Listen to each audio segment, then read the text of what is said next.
Greetings, folks. Crosstrain here. Coming back to you again. This is 2 days in a row. I'm coming back to you from the game Banished and the village of Limes. I'm bringing you a real quick update today just because yesterday I spent several hours playing Limes, and something I mentioned yesterday just happened. So I wanted to bring you this update, just show you what's happened in just a few hours of game time. What turns out to be about 19 years of game time. So when I left at the end of episode 6 yesterday, we were at in the early spring of the year 52, and we had a population of 180 citizens.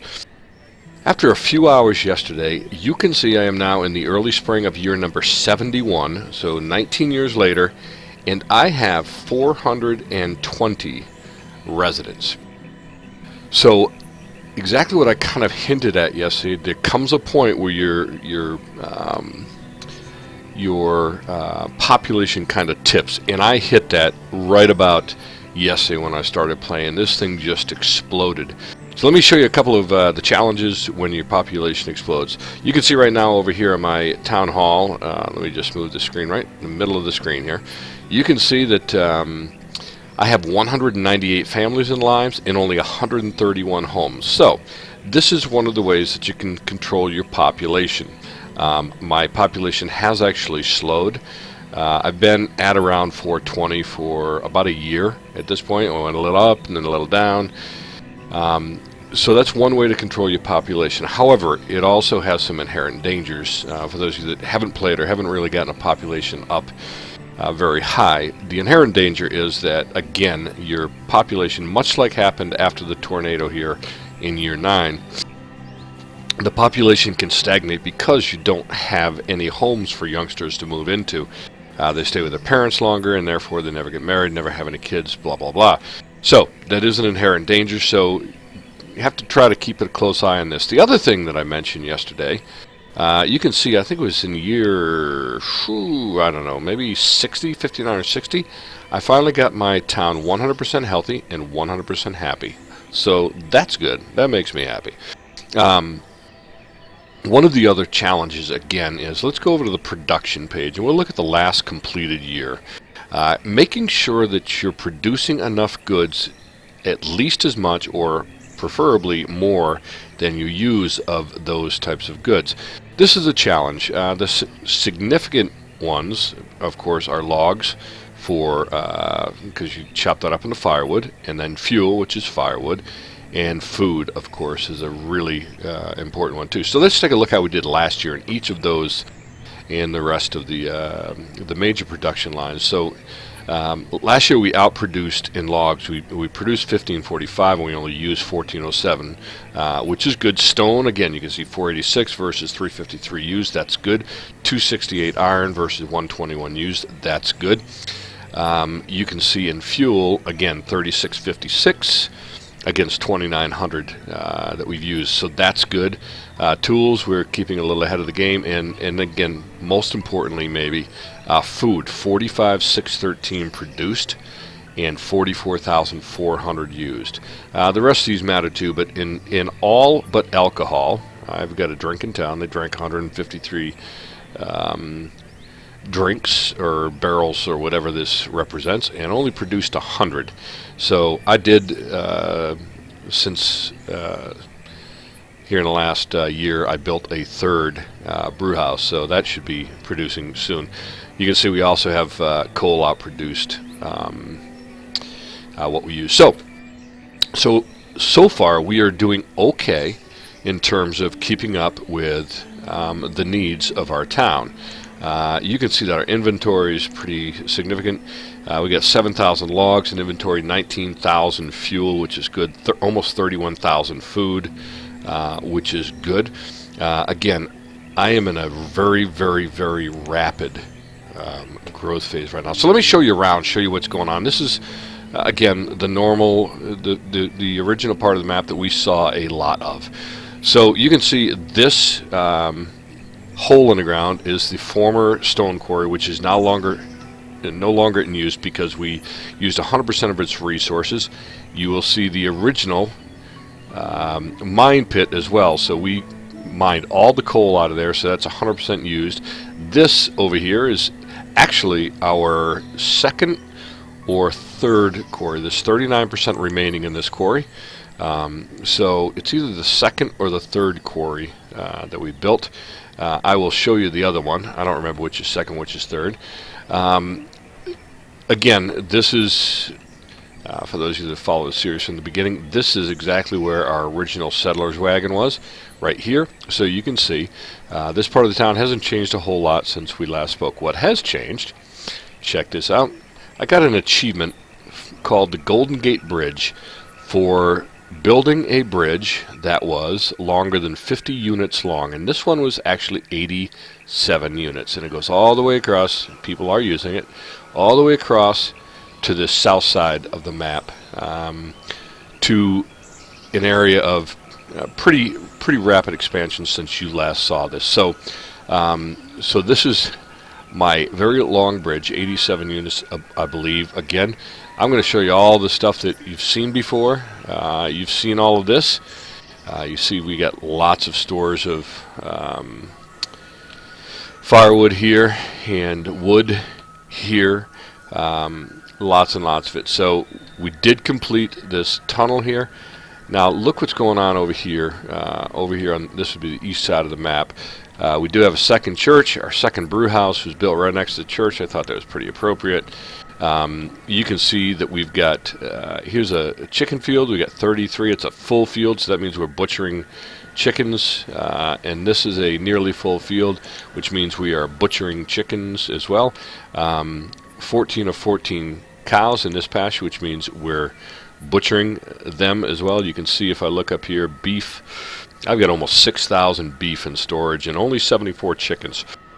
So the chickens aren't, and then let's look at the mutton, which is our lamb, of course, 1,700 lamb in storage. So this is all grown up. You will notice that some time ago, once my stone production was getting pretty solid, I started building all stone houses. So anything that is post that period of time, you'll see stone houses. So and you'll see the old wooden houses, which are kind of interspersed between them. Those are the older homes, and then I started fixing. This is my third school that I built. So again, this school really is to serve this area of the community. You've seen all this. This was my third hub, again, as I've taken to calling them. All of this has grown up significantly since you last looked around. Here is my mine where I am producing. This is where we're mining all of our coal. We are using coal to create steel tools, which last longer than iron. So I need logs, iron, and coal in order to build, for my blacksmith to build steel tools. So that's the only reason I am mining coal, is to build those steel tools. I also want to say that these stone houses, I think I mentioned it last time, these stone houses do in fact, they're much more efficient with the wood, firewood, for burning, and they are less likely to catch fire. Not impossible, but they are less likely. Also built off this hub, I built this road and into a tunnel that drove over to this part that I showed you a little while ago with the Golden Gate Bridge. It's not really the Golden Gate Bridge, but the bridge that I got the achievement for. And over here I stuffed a sheep pasture in here and a squash field as well, with storage for the stuff that comes out of there. Got a couple of bridges off of this road moving off. Now this is working to the south of where we started now this, and you will just see that we are producing a ton of food. All of these pastures and fields, crop fields, and orchards that are here. This is again where we started. So I've got all of these fields here that are producing food, and it continues over further slightly to the south and west. Here is my third mine that I built. I am mining iron out of this one as well. So that's just south of the original one, which is right there. So this area has grown up. You can see again, this is all post wood housing, I believe. So everything over here is stone houses, and it's nothing but pastures and fields and crop fields. So I've got my third church over here, and started to. I've laid out some houses for the future. This is my this was my third stone quarry. So again, you can see that this stone quarry is 67 of the resources remain. And so we are building it up over here. Again, I will eventually get all these houses built up, and then the folks who work in the quarries can live real close to work. So a couple of houses on the back side. Again, I built another blacksmith shop over here to do some steel tools. So again, lots of build up, all brand new since last time we got together. Here is my fourth, I believe, hub that I created. In this little spit of land behind the mine, and then I am moving further north. I am directly west of town now, moving further north, and again you will see the that I am continuing to grow with pasture, which I have not put any animals in yet. I like to keep at least one open for if there's an infestation in a pasture. And I've got a crop field here. I've got another pasture over here that I just moved some sheep into, and I am in the process right now of building my third tavern or brew house where we brew the ale. So things have, and I've laid out already here. It's not done yet. Laborer's going to get over here and do it, but I am laying out another road. I am getting ready to make this area of my map the next big expansion area. Again, this is that third hub that I had created early on, just north of my initial stone quarry. So you're familiar with this, but I am now getting ready to expand everything up into here. So this is basically the last frontier of my town.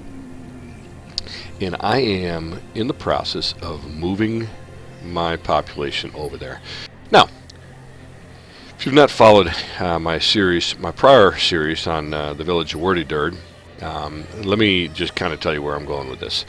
I've actually figured some things out that I wasn't entirely sure of prior to this, so I've learned some stuff myself in this run through, but I have 420 citizens right now. My most I've ever had was right at about, I think, just a couple under 700 in the village of Wordy Durd.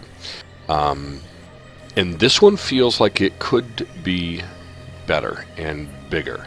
I am going to see. Of course, I have been extremely fortunate in that I have not seen any natural disasters other than the occasional infestation of a crop field or a orchard, actually I saw one in one of my my pastures as well, and several fires that have broken out, but were put out quickly by the populace. So I've been very fortunate that I have not had any major issues that have popped up. So we'll see if that luck continues as we go here, but I just wanted to bring you an update because a few hours of real-time playing makes Limes thus far, again, without any natural disasters, which I don't even want to talk about, without them, it makes this town grow at a pretty fast rate. So we'll see where it goes. Next time I bring you an episode, this is just intended to be a real short, get you up to date a little bit on what's happening and how we exploded from 180 to 420 residents here of Limes. So until next time, this is Cross Train from the game Banished and the village of Limes. And until next time, I will see you in the wilderness, and peace to you.